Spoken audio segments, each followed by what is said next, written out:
Hello students, मैं Mangesh Yadav sure success classes YouTube के channel में आपका स्वागत है। आज हम डिस्कस करेंगे कक्षा 10 के गणित के लेसन नंबर 1 यानी वास्तविक संख्याओं के बारे में। यानी टोटल सिलेबस आपका जो है पढ़ाया जाएगा।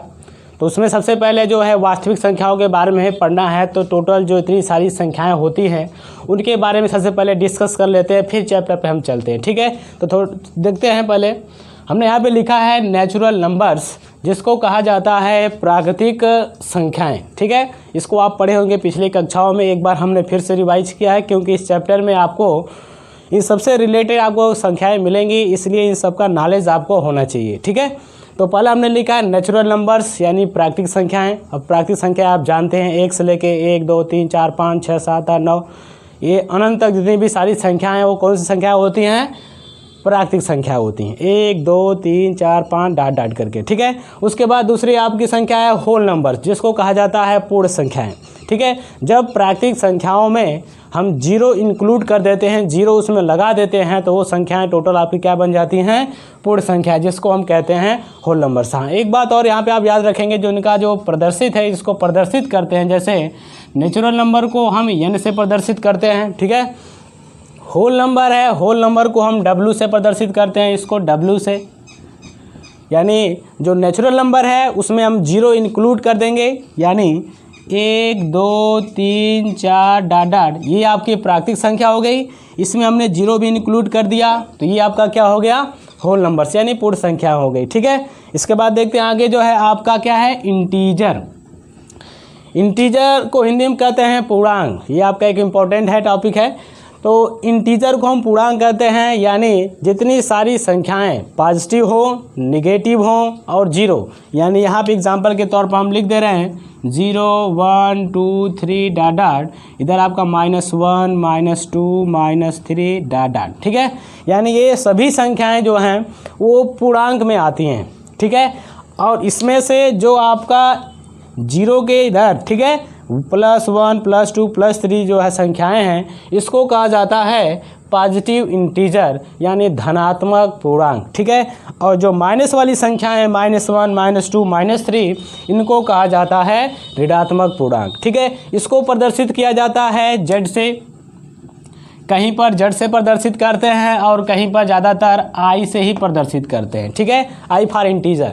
अगर आई पे अगर हम प्लस लगा दें तो इसका मतलब होता है पॉजिटिव इंटीजर, और आई पर अगर हम माइनस लगा दें इसका मतलब होता है निगेटिव इंटीजर। ठीक है, तो प्रदर्शन अब इसको याद रखिएगा किससे प्रदर्शित करते हैं। ठीक है, अगली संख्या में चलते हैं। अगली संख्या आपका है रेशनल नंबर, जिसको कहा जाता है परिमेय संख्या। इसको पढ़े होंगे पिछली कक्षाओं में कि जिन संख्याओं को हम P/Q के रूप में लिख सकते हैं उन्हें कहा जाता है परिमेय संख्या। यानी जिन्हें हम P/Q के रूप में लिख सकें वे सभी संख्याएं क्या कहलाती हैं? परिमेय संख्याएं कहलाती हैं। फॉर एग्जांपल 1/2, ठीक है, 3/2, ये सभी क्या है? परिमेय संख्याएं। 0, ठीक है ना, इसका भी एक कंडीशन है कि जो संख्याएं आपका परिमेय संख्या है उसमें जो हर है Q is not equal to 0। Q जो है 0 नहीं होना चाहिए।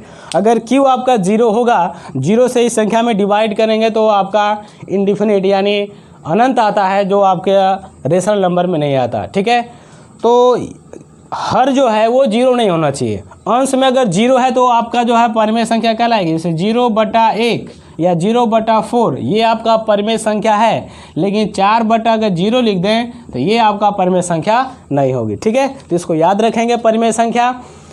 इसी के जस्ट जो बाद है आपका है इरेशनल नंबर, जो आपका इस चैप्टर में यानी आपके कक्षा 10 के, ठीक है ना, जो आपका थर्ड एक्सरसाइज है, तीसरी एक्सरसाइज जब पढ़ेंगे 1.3, उसमें आपको इरेशनल नंबर के बारे में पढ़ेंगे कि कौन सी संख्याएं इरेशनल होती हैं, उनको इरेशनल क्यों कहते हैं। ठीक है, तो परिमेय संख्या हो गई आपकी जिसको हम P/Q के रूप में लिख सकते हैं, और परिमेय संख्या उन्हें कहते हैं जिन्हें हम P/Q के रूप में न लिख सकें। यानी अंश बटे हर के रूप में जो संख्याएं अंश बटे हर के रूप में नहीं लिखी जा सकती वे संख्याएं क्या कहलाती हैं? अपरिमेय संख्या कहलाती हैं। एग्जाम्पल जैसे √2 है, ठीक है, इसकी वैल्यू 1.141 ऐसे डॉट डॉट करके अलग होती है। ठीक है, इसका कोई भी संख्या न तो रिपीट होता है डिफरेंट टाइप्स के डिजिट आते हैं जो इनफाइनाइट तक जाते हैं, तो इनको हम रिवर्स वापस जो है परिमेय संख्या के रूप में नहीं कर सकते, यानी P/Q के रूप में किसी भी तरीके से इसको नहीं लिखा जा सकता है।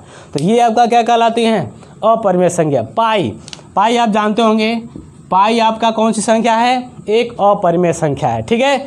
और यही पाई का मान अगर 22/7 है तो ये आपका जो है कौन सी संख्या हो जाएगी? परिमेय हो जाएगी, क्योंकि ये परिमेय संख्या है, जबकि ये जो है आपका क्या है? अपरिमेय संख्या। तो ये एग्जाम में आपका कंपटीशन एग्जाम में भी पूछा जाता है, पाई आपकी कौन संख्या है? अपरिमेय संख्या। 22/7 जो है क्या है?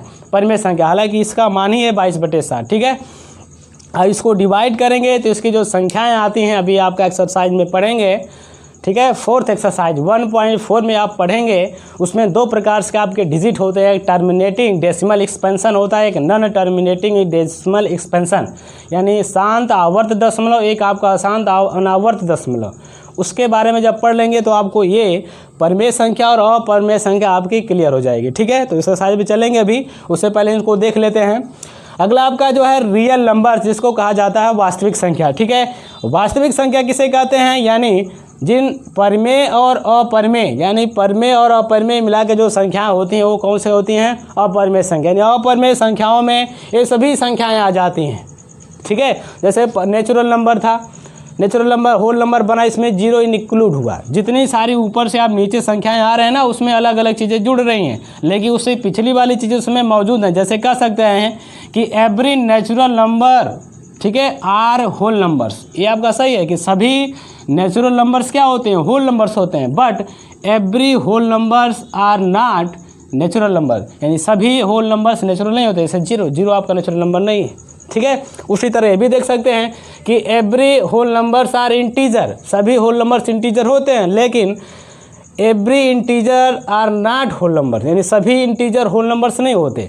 तो ये जो संख्या है, ये सभी संख्याएं इसमें आपको मिलेंगी, और ये सभी संख्याएं इसमें मिलेंगी, और ये सब संख्याएं इसमें मिलेंगी, ये सभी संख्याएं इसमें मिलेंगी। ऐसे करते हुए ये आपके बढ़ते क्रम में है, यानी वास्तविक संख्याओं में सभी संख्या आपकी मौजूद होंगी, ठीक है।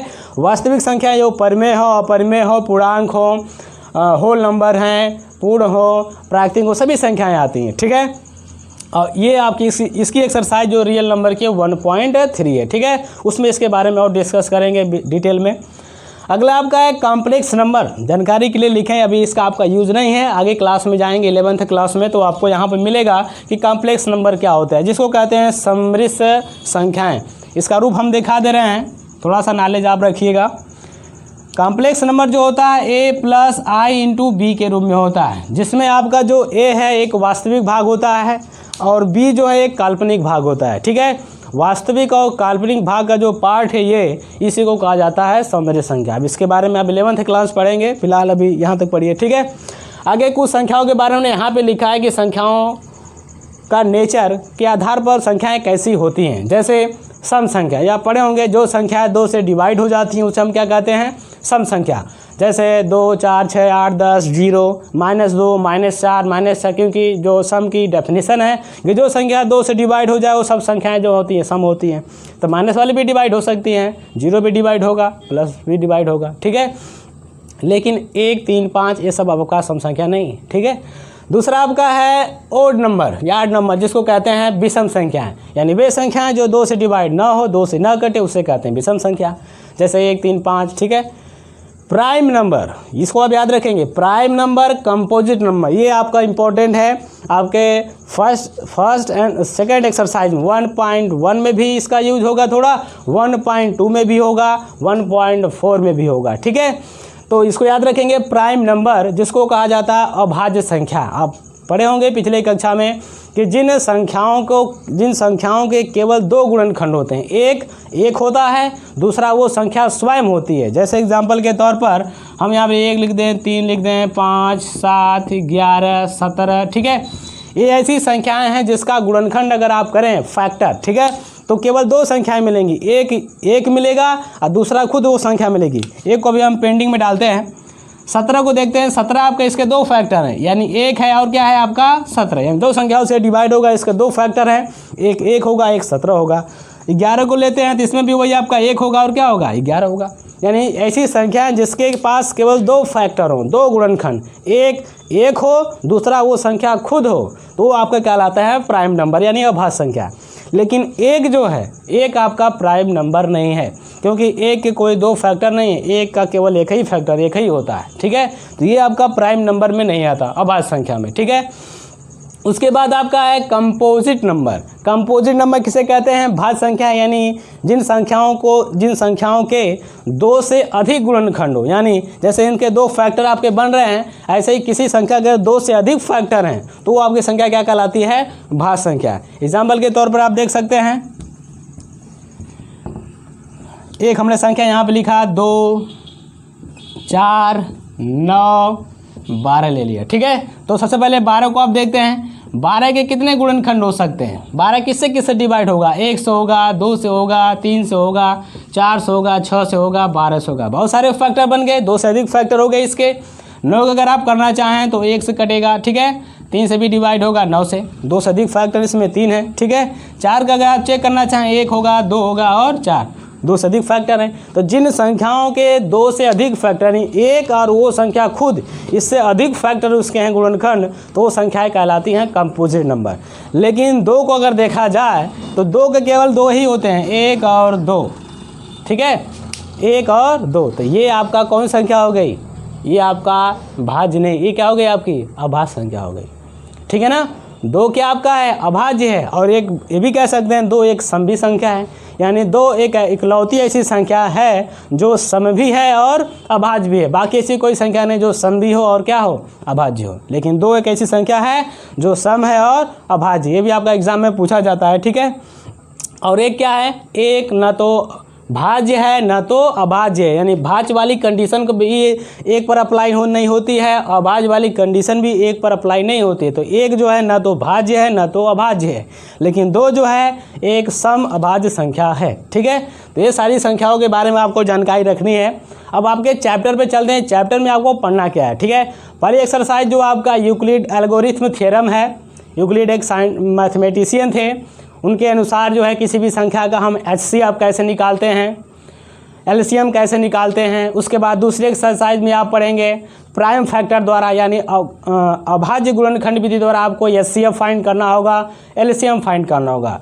थर्ड वाली एक्सरसाइज में आप पढ़ेंगे रियल नंबर, किसी भी रियल नंबर को प्रूफ करना है कि वो रियल नंबर कैसे है। ठीक है, या फिर रियल नंबर नहीं, इरेशनल नंबर, अपरिमेय संख्या प्रूफ करना थी। ठीक है, तीसरी एक्सरसाइज में आप प्रूफ करेंगे कि अपरिमेय संख्या कैसे हम प्रूफ करें। ठीक है, और चौथी एक्सरसाइज में क्या पढ़ेंगे? आपको शांत दशमलव, अशांत दशमलव, इसको पढ़ना है। तो एक एक करके देखते हैं। सबसे पहले चूँकि आपको प्राइम फैक्टर निकालना है, पहले एक्सरसाइज में HCF निकालना है, LCM निकालना है, तो थोड़ा उसके बारे में देख लेते हैं कि HCF और LCM कितने विधियों से निकाला जा सकता है। ठीक है, आइए देखते हैं कि लस और मस कितने विधियों से निकाला जा सकता है। उसके बाद फिर एक्सरसाइज हम करेंगे। ठीक है, यूक्लिड थ्योरम बताएंगे कैसे यूक्लिड थ्योरम अप्लाई करते हैं, लेकिन उससे पहले सबसे ज़रूरी है इन चीज़ों को समझना। ठीक है, तो LCM जिसको आप जानते हैं लोवेस्ट कॉमन मल्टीपल कहते हैं, HCF को कहते हैं हाईएस्ट कॉमन फैक्टर। ठीक है, हिंदी में इसको मसल शार्ट में कहते हैं, इसको लस कहते हैं। हिंदी में पूरा नाम लघुत्तम समापवर्त है, इसका नाम होता है महत्तम समापवर्त। यानी इन दोनों को 3 विधियों से निकाला जा सकता है। तो एक एग्जाम्पल हम बताएंगे, उस सारे एग्जाम्पल एक ही एग्जाम्पल पे सारी चीज़ें हम बताएंगे। ठीक है, भाग विधि, गुणनखंड विधि, अपवर्ध विधि, इसमें भी वही चीज़ें हैं, भाग विधि, गुणनखंड विधि, अपवर्ध विधि। ठीक है, तो एग्जाम्पल देखते हैं, उसी एग्जाम्पल पे सारी चीज़ें हम बता देते हैं। ठीक है, 2 संख्या हम लेते हैं, एक 12 ले लेते हैं, दूसरा हम 18 ले लेते हैं। यानी ये 2 संख्याएँ हैं, इन्हीं दोनों संख्याओं को हम इन सभी विधियों पर रख के चेक करते हैं। सबसे पहले हम LCM यानी LCM निकाल कर देखते हैं कैसे निकालते हैं। तो LCM अगर आप निकालेंगे भाग विधि से, तो ये आप पिछली कक्षाओं में किए होंगे, इन दोनों को एक रो में रख कर, ठीक है, ऐसे लाइनें खींच कर जो है यहाँ से हम डिवाइड करते हैं छोटी से छोटी संख्या की सबसे पहले, जिससे दोनों डिवाइड हो जाएं। तो सबसे छोटी संख्या आपकी क्या है? 1 है, लेकिन 1 के बजाय 2 से हम शुरू करते हैं। तो 2 से शुरू करेंगे तो 2 से ये संख्या अगर दोनों डिवाइड होती हैं डिवाइड करते हैं, अन्यथा फिर 3 से, फिर 4 से, जिससे डिवाइड होगा उसी शुरू करते हैं। ठीक है, 2 संख्याएं हैं, 2 से अधिक भी संख्याएं हो सकती हैं। ठीक है, एक्सरसाइज में आपके आएंगे, एक्सरसाइज में वहाँ पर आपका क्लियर हो जाएगा। और ठीक है, तो 2 से डिवाइड करते हैं, 2 से डिवाइड करेंगे 12 में, 2 छक्का 12, 9 18 में करेंगे, 2 9 18, फिर 2 से डिवाइड करेंगे, 2 3 6, 2 से फिर डिवाइड नहीं होगा। ठीक है। अब किससे डिवाइड करेंगे? 2 से केवल एक संख्या डिवाइड हो रही है, जबकि हमें कम से कम 2 संख्या डिवाइड होनी चाहिए। तो 2 को छोड़ देते हैं, अगली संख्या ले लेते हैं, 3 ले लेते हैं।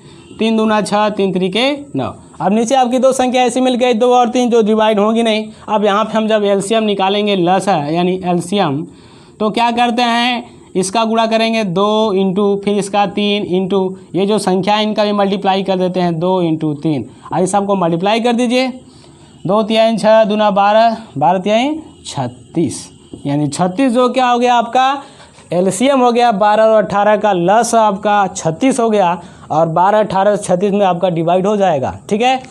लोवेस्ट कॉमन मल्टीपल का मतलब है जो भी किसी संख्या का आप लोवेस्ट कॉमन मल्टीपल निकालते हैं तो वो जो मल्टीपल आता है उन संख्याओं से बड़ा ही आएगा, या उसमें जो सबसे बड़ी संख्या होगी या तो उसके बराबर आएगा या तो उससे हमेशा बड़ा आएगा। यानी जो डिजिट हैं, जैसे जब भी आप एलसीएम निकालेंगे लस, ये आपका हमेशा ग्रेटर देन और इक्वल टू डिजिट संख्याएं, ये याद रखेंगे हमेशा आप। ठीक है। किसी भी संख्या का अगर आपको एलसीएम निकालना है, वो एलसीएम हमेशा या तो उसमें जो बड़ी संख्याएं होंगी उसके बराबर आएगा, जो एक बड़ी संख्या, या तो उससे हमेशा सभी संख्याओं से बड़ा ही होगा मल्टीपल। ठीक है, ये आप याद रखेंगे। तो ये आपका 36 निकल गया, इसका एलसीएम निकल गया भाग विधि से। ठीक है। अब क्या करेंगे, गुणनखंड विधि से निकालेंगे। चलिए गुणनखंड विधि से निकालते हैं। ठीक है। गुणनखंड विधि कैसे अप्लाई करेंगे? गुणनखंड विधि में क्या करते हैं, 12 का हम फैक्टर करते हैं। ठीक है। 12 का फैक्टर करिए, 12 का गुणनखंड करेंगे। 12 जो है 2 से डिवाइड होगा, 12 का फैक्टर होगा 2, 2 छक्का 12, फिर 6 में 2 दूना 2 तिहाई, 2 से फिर डिवाइड होगा 2 इंटू 3। ठीक है। 2 दूना 4 तिहाई 12, 12 का फैक्टर हो गया। 12 का गुणनखंड हो गया आपका 2 गुणे 2 गुणे 3। ठीक है। 18 के इसी तरह आप गुणनखंड करिए, ये भी आपका प्राइम फैक्टर है। ठीक है। 18 गुणनखंड करेंगे तो क्या होगा, 2 गुणे 3 गुणे 3, ये आपका हो गया 2 तिहाई 6 3 18, ये आपका गुणनखंड हो गया 18 का। अब जब हमें एलसीएम निकालेंगे, ठीक है, यानी एलसीएम जब भी हम निकालते हैं तो इसमें जो कॉमन संख्याएं होती हैं, जैसे 3 आपका एक कॉमन है, 2 आपका कॉमन है, तो जो कॉमन संख्याएं वर्निश जो दोनों में उपस्थित हैं उनको हम लिख लेते हैं 2, फिर इसमें से एक 3 लिख लेंगे, बाकी जो बचा है उसको भी लिखकर मल्टीप्लाई कर देंगे 2 इंटू 3, हम सबका मल्टीप्लाई करेंगे, आपका 36 आएगा। 2 तिहाई 6 दूना 12 तिहाई 36। ठीक है। जिसमें भी 2 संख्याएं हैं, अभी आप कह सकते हैं अगर 3 संख्याएं हैं तो कैसे हम उभयनिष्ठ लेंगे। अगर 3 संख्याएं हैं, अगर मान लीजिए 3 संख्याएं हैं, उसका आप फैक्टर किए हैं, तो सबसे पहले हम देखेंगे कौन संख्याएं जो तीनों में हैं उसको लिखेंगे। उसके बाद क्या करेंगे, 2 संख्याएं जो 2 संख्याएं जो आपकी जो दोनों में उपस्थित हैं, जो संख्या दोनों उपस्थित होगी 2 संख्याओं में, उसको भी लिखते हैं एक ही बार। बाकी जो किसी में नहीं मैच करेंगे उन सबको लिखकर मल्टीप्लाई कर देते हैं। ठीक है। तो ये आपका गुणनखंड विधि से आपका लसा निकल गया। अपवर्त विधि देख लीजिए, उसके बाद मसा देखते हैं। अपवर्त विधि, अपवर्त विधि में क्या करेंगे, 12 हो गया तो 12 का जो अपवर्त हम निकालेंगे, 12 का गुणनखंड। ठीक है। 12 एकम 12, 12 दूना 24, 12 तिहाई 36, 12 चौको 48, ऐसे कर लेंगे। ठीक है, कुछ संख्याओं तक। उसके बाद 18 का हम निकालेंगे अपवर्तक। 18 का निकालेंगे, 18 एकम 18, 18 दूना 36, 18 तिहाई 54, फिर ऐसे डाटा। ठीक है। अब ये जो इनका अपवर्तक आया है, क्योंकि ये कह रहा है कि लोवेस्ट कॉमन मल्टीपल, यानी इन दोनों में लोवेस्ट मतलब सबसे कम, यानी सबसे पहले कौन आया है, और कॉमन उभयनिष्ठ है, मल्टीपल मतलब अपवर्तक फैक्टर कौन सा है। तो इसमें आप देख शुरू से जाएंगे, ये 12 18 है, 24 36 है, यहाँ पे 36 आ गया, यानी पहला मल्टीपल जो है वो आपका क्या है, 36 है, जो कॉमन है, लोवेस्ट है, सबसे कम है। ऐसा नहीं, इधर भी संख्या आपको मिलेंगी जो दोनों में उपस्थित होंगे, लेकिन सबसे लोवेस्ट सबसे छोटा हमें देखना है, वो आपका कितना है 36। तो यहाँ पर आपका एलसीएम क्या हो जाएगा, वो आपका हो जाएगा 36। तो ये आपका हो गया अपवर्तक विधि से। ठीक है। अब मसा देख लेते हैं इन्हीं संख्याओं पर देखकर। मसा भी 3 विधियों से निकाला जाता है। सीएफ पहला जो है भाग विधि, हम 12 और 18 को ही ले लेते हैं। जब भी 2 संख्याएं हो और हमें भाग विधि से सीएफ निकालना हो तो क्या करते हैं, छोटी संख्या से बड़ी संख्या में डिवाइड करते हैं। यानी 12 से हम 18 में डिवाइड करेंगे, तो 12 एकम 12, 12 यहाँ लिखेंगे, फिर माइनस का जैसे भी भाग आपको आती वैसे करेंगे। ठीक है। 6 आपका हो जाएगा। उसके बाद जो आपका रिमाइंडर, जो आपका शेष आया है, उससे फिर क्या करते हैं, जो आपका जो भाजक है उसमें फिर डिवाइड करते हैं, यानी 12 में फिर डिवाइड करेंगे, 6 दूना 12। अब यहाँ पे ये डिवाइड हो गया। जब तक ये डिवाइड होगा नहीं तब तक हम डिवाइड करते जाएंगे, और लास्ट में जब आपका शेषफल 0 आएगा और जिस संख्या से काटने पे 0 आएगा वही आपका क्या होगा, एचसीएफ होगा, यानी मस आपका क्या होगा, 6 होगा। ठीक है, जब तक आपका शेषफल 0 ना आए तब तक ऐसे काटते चले जाएंगे। यहाँ से हमने डिवाइड किया, कट के अगर मान लीजिए नहीं कटता, यहाँ पे अगर कोई भी शेष आता, सपोज दैट अगर 2 शेष आ जाता तो 2 से फिर डिवाइड किस में करते, 6 में करते। जब तक भाग नहीं जाएगी, शेषफल 0 नहीं आएगा, तब तक हम ऐसे डिवाइड करते चले जाएंगे। ठीक है, तो इसका मसा कितना आ गया, 6 आ गया। तो ये भाग विधि से आपका एचसीएफ हो गया। अब गुणनखंड विधि से देख लीजिए। ठीक है, गुणनखंड विधि से क्या करेंगे, गुणनखंड विधि में 12 का गुणनखंड करेंगे, 2 गुणे 2 गुणे 3, ये 12 का गुणनखंड हो गया। 18 गुणनखंड करिए, 2 गुणे 3 गुणे 3, ये 18 का गुणनखंड हो गया। ठीक है, अब इसमें से जब हमें निकालना है एचसीएफ, हाईएस्ट कॉमन फैक्टर, यानी इसमें से कौन संख्याएं जो उभयनिष्ठ हैं वही हमें लिखना है और हाई बड़ी हों। ठीक है, तो इसमें एक ही संख्या आपको दिख रही है, वो बड़ी संख्या जो दोनों में है वो कौन सी है, एक आपका 2 है और एक आपका क्या है, 3 है। यानी जो आपका कॉमन फैक्टर है और दोनों संख्याओं उपस्थित है वही आपको लिखना है। तो इसमें आपका एक 2 है, तो एचसीएफ आपका क्या हो जाएगा, 2 हो जाएगा। इसमें से एक 2 लिखेंगे, इसमें से क्या लिखेंगे, 3 लिखेंगे, ये आपका हो जाएगा 2 3 6, यानी इसका एचसीएफ क्या आएगा, 6। और एचसीएफ के बारे में भी आपको याद रखना है कि एचसीएफ जब भी आप निकालें किसी भी संख्याओं का, ठीक है, एचसीएफ हमेशा छोटा होगा या तो बराबर होगा संख्या